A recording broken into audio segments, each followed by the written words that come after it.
저는 오늘 참담한 심정으로 이 자리에 섰습니다. 무엇보다도 민생 경제가 어렵고 한반도를 둘러싼 안보 환경이 매우 엄중할 때 저와 관련된 일로 국민 여러분께 심려를 끼쳐드려서 대단히 죄송합니다. 네, 검찰청사 앞에선 이명박 전 대통령의 목소리 들어봤습니다. 자, 이제 세 분의 목소리를 차례로 들을 텐데요.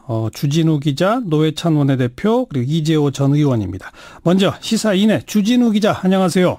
안녕하십니까. 집요하게 추적하고 특정도 하고 책도 내시고 검찰에 보따리째 자료도 넘기신 분이잖아요. 네. 오늘 느낌이 어떠세요? 오랫동안 꿈꿔오던 일이어서 그런 날이 왔는데요. 좀 아직도 그 대통령이 참담하다고 하면서 자기는 억울하다는 입장이어서 예. 저 국민된 사람으로서 좀 참담함을 느끼고 있습니다. 예. 지금 검찰에서 흘러나오는 얘기는 모든 혐의를 부인하고 있다. 어떻게 보십니까, 그건? 네, 그러고 있습니다.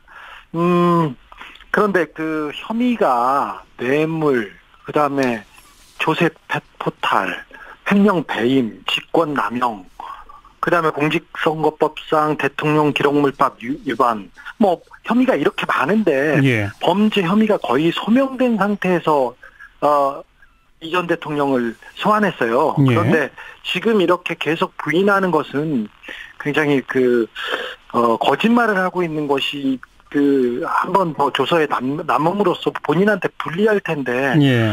어쩔 수 없다고 생각해서 계속 그냥 거짓말을 하는 것 같습니다. 예. 네.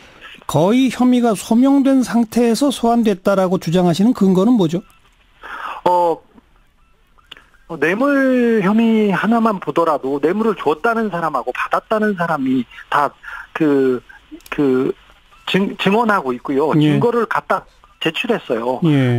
자기의 금고직이라고 할 수 있는 이병모, 그다음에 김백준, 그리고 여러 사람들이 돈을 받았고 이거는 대통령의 지시였다는 얘기를 했고요. 예. 그 증언을 뒷받침할 증거들도 이미 다 완비가 됐습니다. 그래서 예. 범죄가 완전히 소명이 돼 있는데 그걸 자기는 모르는 일이라고 얘기하고 있습니다. 하지만 이명박 대통령 주변 사람들은 모두 다 예. 이명박 전 대통령이 지시였다, 알고 있었다고 얘기한 상태입니다. 이렇게 검찰에 가서 거짓말을 하게 되면 재판에서는 자기한테 오히려 불리하게 될 거다 이거죠?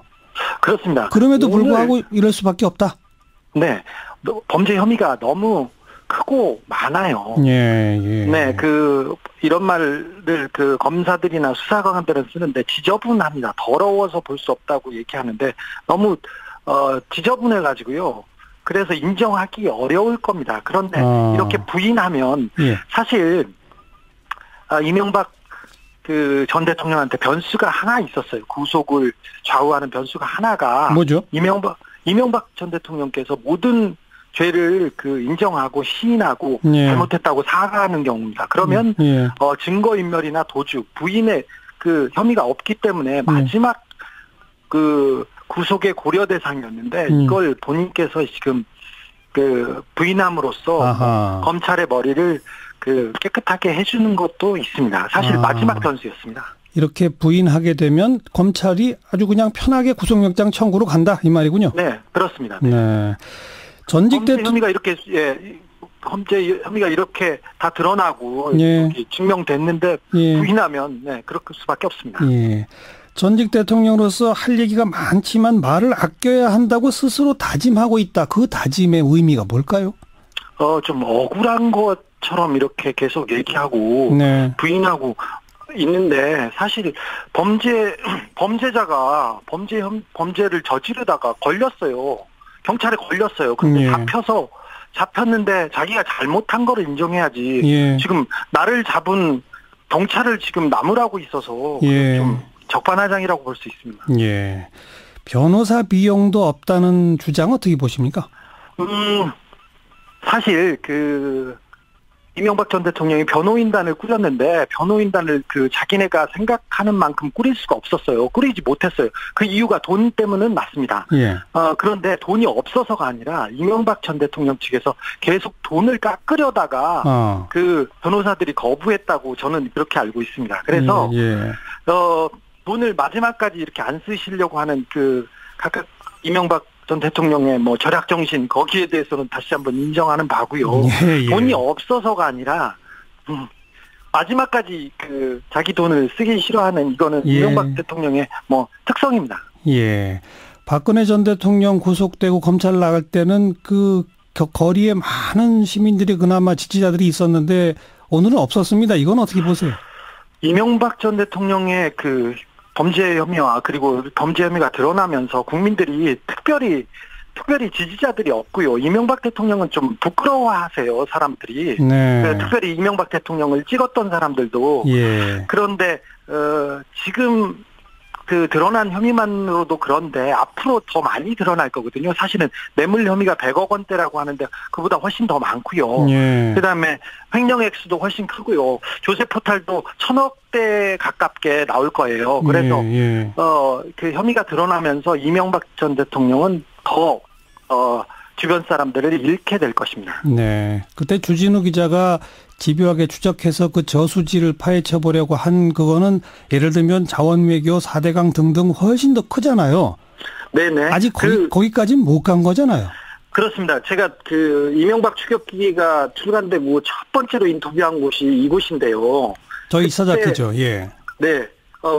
사실 시사자키 말고는 다른 데는 안 해줬습니다. 그 이후에서. 예.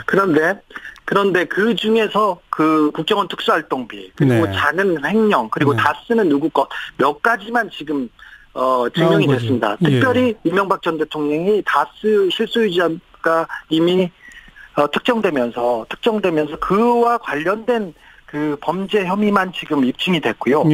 해외에 빼돌린 비자금이라든지 내용에 대해서는 아직 수사가 진행되지 못하고 있습니다. 거기까지 갈까요? 가야 된다고 생각합니다. 이게 천문학적인 돈이 정치를 한다는 이유로 정권을 잡았다는 이유로 천문학적인 돈을 빼돌려서 지금 해외 비자금을 만들어 놨거든요. 그것은 국민의 돈이고 내 돈이고 우리의 돈입니다. 그래서 반드시 찾아와야 된다고 생각합니다.